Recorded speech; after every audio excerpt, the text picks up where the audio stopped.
Yo soy Adán, y si ustedes, que ahora me escuchan, existen, es porque mi historia, la historia de la humanidad misma, tuvo un comienzo. Fui el primero, moldeado por las manos del Creador de una manera tan íntima que incluso hoy, tantos siglos después, siento el polvo de la tierra en mis recuerdos. Vivía en el jardín del Edén, un lugar donde la perfección misma bailaba en cada hoja, en cada arroyo, en cada criatura. Era un paraíso sin precedentes, un regalo que la mente humana, empañada como es, apenas puede concebir. Mi vida comenzó en perfecta armonía con lo divino, en un susurro directo con aquel que es, incluso antes de que el dolor y la pérdida existieran en el mundo. Ojalá pudiera retroceder en el tiempo, si pudiera borrar ese momento, ese error que ha resonado a lo largo de la existencia. Nuestro mundo, el mundo que conocía, no era como el tuyo.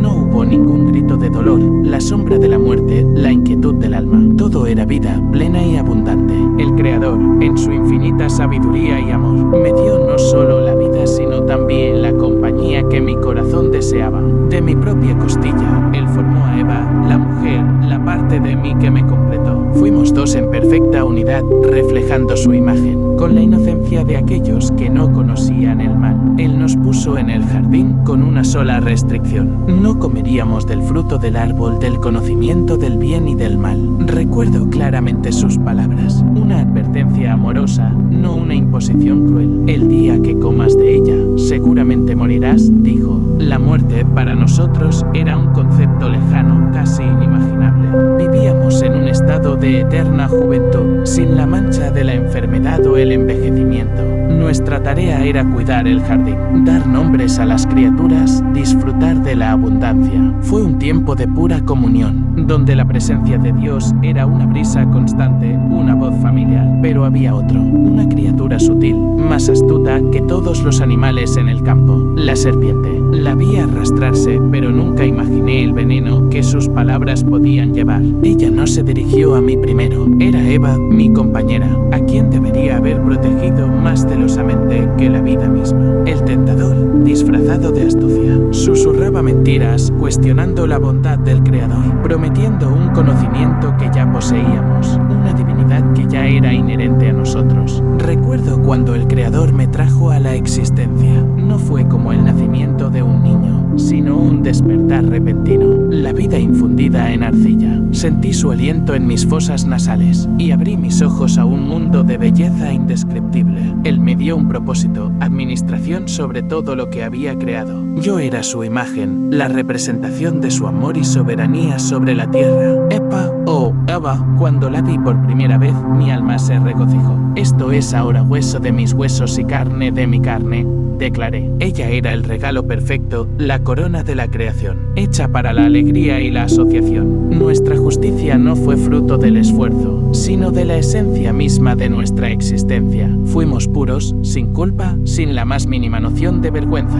Cada tarde, la voz del Creador resonaba por el jardín y caminábamos con Él en una comunión sin velo. Este fue el privilegio, la gracia que nos distinguió, la intimidad con el Dios eterno, en un paraíso que era nuestro hogar. La misión era clara, simple, una prueba de nuestra confianza y obediencia. Podéis comer libremente de todo árbol del jardín, sino del árbol del conocimiento del bien y del mal no comeréis. De él, porque el día que de él comiereis ciertamente moriréis. No había misterio ni ambigüedad, era un límite, un punto de distinción entre nuestra libertad y la soberanía del Creador. Pero las palabras de la serpiente eran seductoras, llenas de promesas de un conocimiento que nos haría como Dios, como si ya no estuviéramos hechos a su imagen. Recuerdo que Eva me ofreció la fruta. Mis ojos estaban fijos en el resplandor de aquel objeto prohibido y en su rostro veía una curiosidad, una esperanza de algo más y yo, que debería haberse opuesto a mí mismo, que debería haberle recordado las palabras del Creador. Fallé. Me acerqué, tomé la fruta y la comí. Ese momento, cuando la fruta tocó mis labios y bajó por mi garganta, fue la marca de la caída. No hubo burla de los animales, ni gritos del jardín. Solo un silencio pesado, un cambio en la atmósfera. Y luego, el horror. Nuestros ojos se abrieron, no a un nuevo conocimiento glorioso, sino a nuestra propia desnudez, a nuestra fragilidad. La inocencia se ha desmoronado, reemplazada por una vergüenza abrumadora. Corremos, nos escondemos entre los árboles, tratando de cubrir lo que de repente se volvió repulsivo. Llegó la tarde, y con ella la voz familiar del Creador. Ya no era la suave brisa, sino un sonido cargado de una tristeza que atravesaba el alma. Adán, ¿dónde estás? Su llamada resonó, y yo, que una vez corrió hacia él, ahora me encogió de miedo. Traté de justificarme, mi voz se ahogó, culpando a la mujer que me había dado. Eva, a su vez, culpó a la serpiente.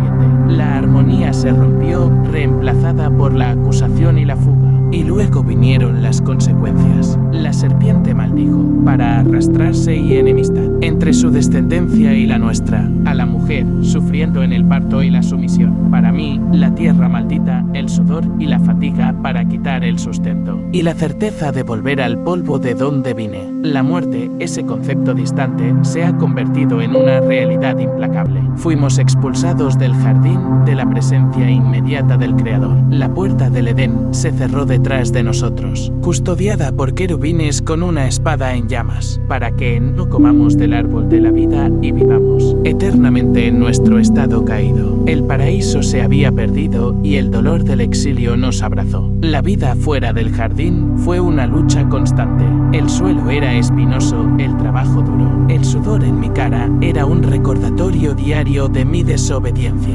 Tuvimos hijos, Caín y Abel.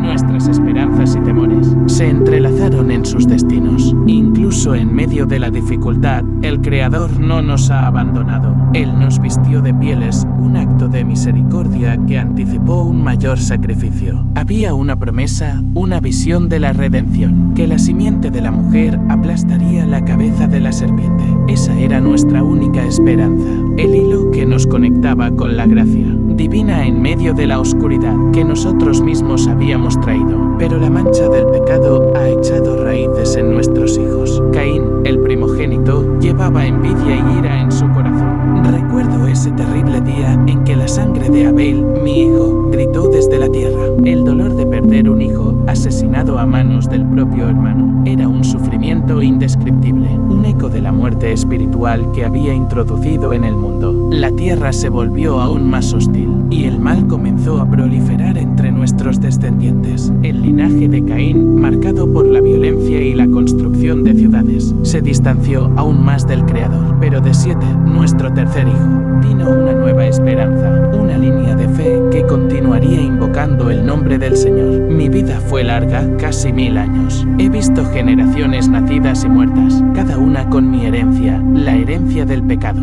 pero también la promesa de la redención. Fui el primero en caminar con Dios y el primero en sentir el dolor de la separación. Mi historia es la historia de cada uno de ustedes. La tentación, la caída, la pérdida del paraíso y la esperanza de un libertador, cualquiera que sea tu camino. Recuerda las consecuencias de la desobediencia, pero también la infinita misericordia del Creador. Él nos expulsó del Edén, pero no nos abandonó. Él cubrió nuestra desnudez y prometió un camino de regreso. Que mi historia sirva de advertencia al mismo tiempo, de testimonio de la gracia incansable de aquel que nos creó. Que ustedes, mis descendientes, busquen al Creador y encuentren la redención que he visto, pero que solo la plenitud del tiempo traería.